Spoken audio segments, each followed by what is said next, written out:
Eh bien, salut à toutes et à tous. Je les tourne à la chaîne, c'est pour ça qu'il y a toujours le même t-shirt et toujours cette coupe ridicule. Non, je me rends compte quand même que mes cheveux, ça va pas. Mes cheveux, là, il y a un problème quand même. Mais bon, c'est pas grave, c'est vraiment pas le sujet, vraiment pas. Euh, j'ai fait la review à cœur ouvert. En gros, je sais pas comment je vais l'appeler. De WandaVision, le premier épisode. Maintenant, c'est parti pour l'épisode 2. D'ailleurs, je tiens à dire que c'est très intelligent de leur part. Enfin, je sais pas si c'est très intelligent, mais en tout cas, c'est très, c'est très bien vu de leur part d'avoir sorti les deux premiers épisodes le même jour, parce que je pense franchement que on n'aurait pas été satisfait avec rien que l'épisode 1 tout seul. Là, de sortir les deux épisodes, ça a permis à lancer de la hype, à, à qu'on ait une heure sur la série. Et je pense que s'ils avaient fait un épisode par semaine, ça l'aurait pas fait. Mais bon, voilà. C'est juste pour parler de la communication, du fait, voilà, de comment ils font. C'est parti pour la review de l'épisode 2 de WandaVision, qui commence sur une bonne joke, voilà, c'est assez drôle. D'ailleurs, c'est plus la même maison du tout, c'est plus le même générique, un générique en mode nounou d'enfer, je pense. Du coup, s'ils font des génériques en fonction des séries, des époques, ce serait trop bien qu'à un moment, on arrive dans les années 90 et par exemple qu'ils fassent un générique comme Friends. Après Friends, ça m'étonnerait parce que je pense pas qu'il y ait assez de personnages pour faire ça.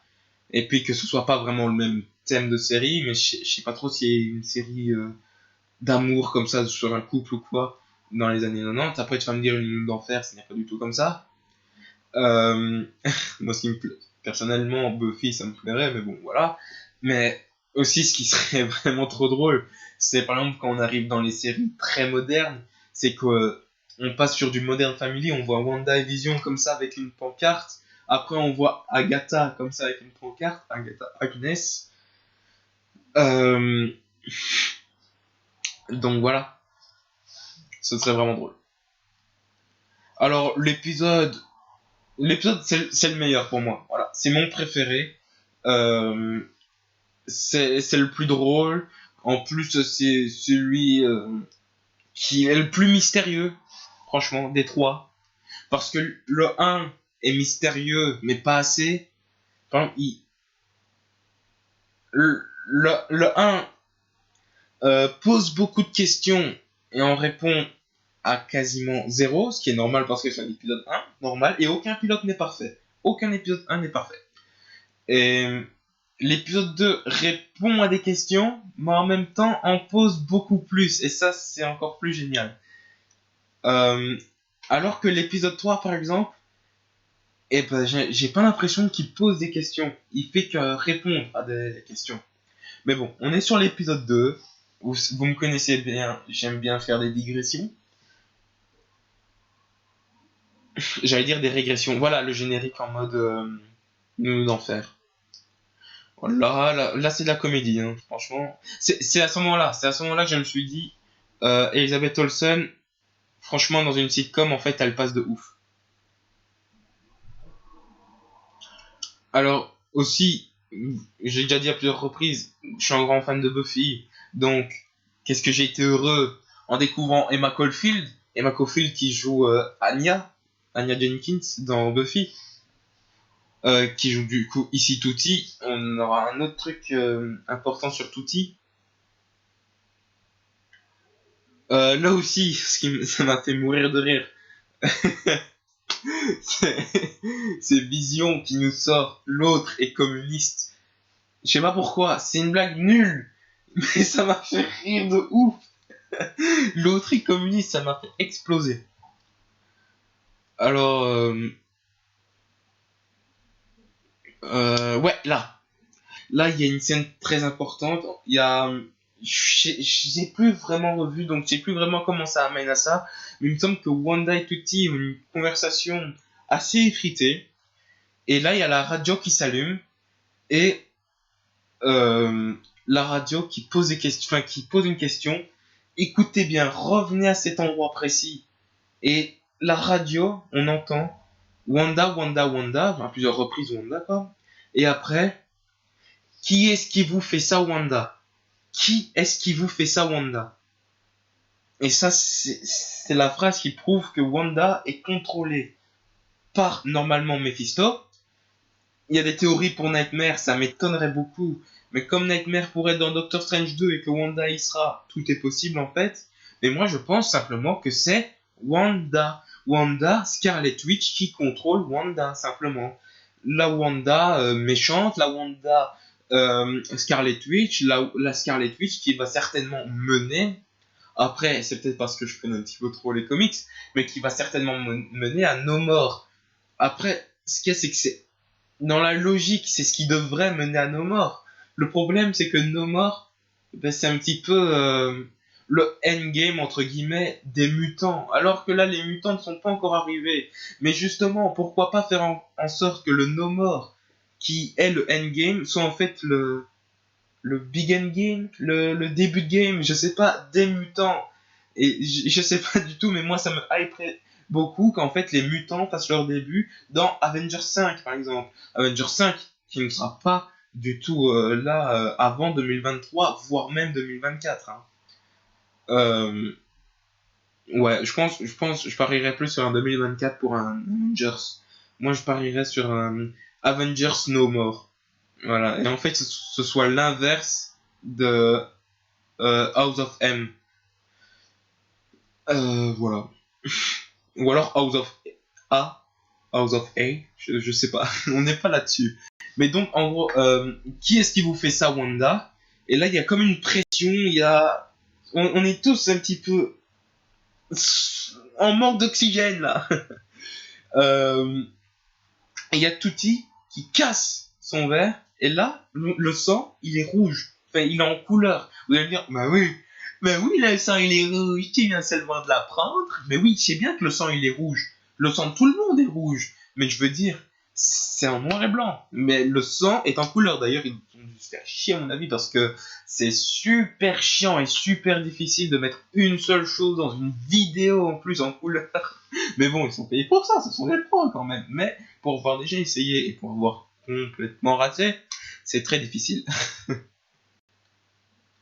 Le spectacle, qui est vraiment très drôle, je pense que j'ai passé la pub. Je ne saurais pas vous dire où se trouve la pub exactement. Ah, elle est là, parfait, l'image parfaite. Regardez, là vous pouvez vous dire également, c'est juste une pub, voilà, certainement pour faire rire parce qu'on est dans une sitcom, mais pas du tout, pas du tout. Regardez, la montre. Là-bas, il y a quoi au milieu de la montre? Il y a le logo d'Hydra. D'ailleurs, il est écrit Hydra sur la montre. Et au-dessus, il est écrit Stryker. C'est de la marque Stryker. Stryker, c'est pas rien. Stryker, c'est le nom de l'agent. C'est l'agent de Hydra qui faisait, on va dire, les expériences sur Wanda et Pietro. Donc, comme je vous l'ai dit, les pubs va repasser la vie de Wanda dans l'ordre chronologique. Donc, d'abord, c'était le grippin avec la bombe. Et maintenant, c'est Stryker qui fait partie de l'Hydra qui s'en prend à Wanda et Pietro. J'ai pas regardé si l'heure aussi était un indice. Ce serait incroyable que l'heure soit un indice également. Franchement, j'en sais rien du tout là-dessus. Je ne me suis pas renseigné, je me suis arrêté sur le logo d'Hydra et Stryker, mais que l'heure veuille dire quelque chose, ce sera encore plus incroyable. Euh, et donc voilà pour la pub. La pub de l'épisode 3 est très complexe à comprendre, mais je pense que j'y suis arrivé, même s'il y a beaucoup de détails qui m'échappent. Mais bon, on n'est pas sur l'épisode 3. Mais en fait, ce qu'il y a, c'est que je suis trop en kiff de faire cette vidéo. En plus, ça fait tellement longtemps. Je devais la faire la semaine dernière. Comme je vous l'ai dit, j'ai eu le coronavirus. Du coup, j'ai pas pu. J'ai pas pu faire la vidéo et franchement, ça m'avait peiné. Et c'est pour ça que j'ai décidé de sortir une vidéo par jour à partir de maintenant. Donc c'est parti. Enfin, c'est parti. C'est déjà parti depuis un petit moment. Là aussi, voilà, c'était drôle. Voilà, le climax, on va dire. Moi, ça m'a beaucoup fait rire cette scène. Cette longue scène. Longue scène, mine de rien. Avec Géraldine, une Carambeau, qui s'est fait griller. Mais bon. Et là, on arrive certainement au moment plus chelou. Voilà. Il y a un homme du Sword, on peut voir le logo du Sword. Là, c'est vrai que l'image sur laquelle j'ai fait pause n'est pas très bien choisie, mais enfin, je peux pas choisir un moment particulier, mais regardez, c'est c'est trop chelou. C'est vraiment la scène qui j'y arrive pas. Le type là avec une combinaison, avec des guêpes autour de lui, qui sort de l'égout. Est-ce que c'est juste parce que enfin il a trouvé un moyen euh, de rentrer dans la ville de Wanda, de Westview, dans le monde de Wanda? Mais pourquoi les guêpes? Est-ce que les guêpes c'est Wanda qui avait mis des guêpes pour pas que les gens puissent y aller? Euh, Est-ce que les guêpes seraient une protection pour lui y aller? Mais ce qui n'aurait... Bah oui, justement, ça aurait du sens qu'il porte la combinaison. Peut-être que les guêpes protègent, là, j'en sais rien du tout. Mais en tout cas, juste après, on a Wanda qui dit non, ça repart en arrière, et on reprend la scène comme si de rien n'était. Et Wanda qui dit non. Mais en même temps, je vous l'ai déjà dit, c'est que quand on pose des questions à Wanda sur son passé, elle ne sait pas y répondre. Donc j'ai comme l'impression qu'il y a une Wanda innocente, comme je vous le dis depuis le début, il y a une Wanda innocente qui ne sait rien du tout. Et en fait, quand Wanda et Vision sont devant des faits accomplis, quand ils sont devant des trucs vraiment qui mettent en danger cet univers, on va dire, entre guillemets, cette belle vision, ben du coup, Scarlet Witch prend le contrôle sur Wanda et décide de tout faire valser. Après, franchement, faire en sorte que Wanda et Scarlet Witch, je le répète, faire en sorte que Wanda et Scarlet Witch s'affrontent, ça fait vraiment ouf. Euh, D'ailleurs, je suis désolé, il y aura pas trop de montage, c'est pas, je fais vraiment à l'arrache, mais franchement, ça peut être vraiment ouf. Je sais pas vraiment ce que ça fait. Et à la fin de l'épisode, Wanda qui est enceinte, les couleurs apparaissent. Et attention, juste à ce moment-là,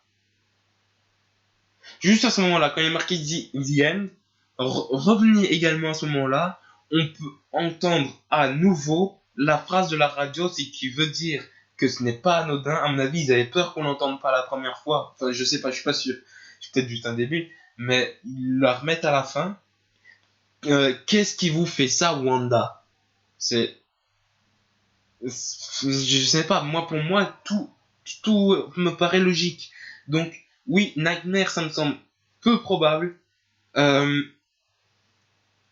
Mephisto, ça me semble possible. Scarlet Witch, pour moi, c'est sûr à 80% Scarlet Witch. Voilà, ben, c'est la fin de cette vidéo parce que j'ai fait tout l'épisode. C'était assez court. L'épisode 3 le sera encore plus parce qu'il n'y a vraiment pas grand chose à dire. Franchement, l'épisode 3, à part les 5 dernières minutes, il n'y a pas grand chose à dire. Mais bon, moi je vous laisse sur cette vidéo. Je vous dis ciao et à demain parce que n'oubliez pas une vidéo par jour.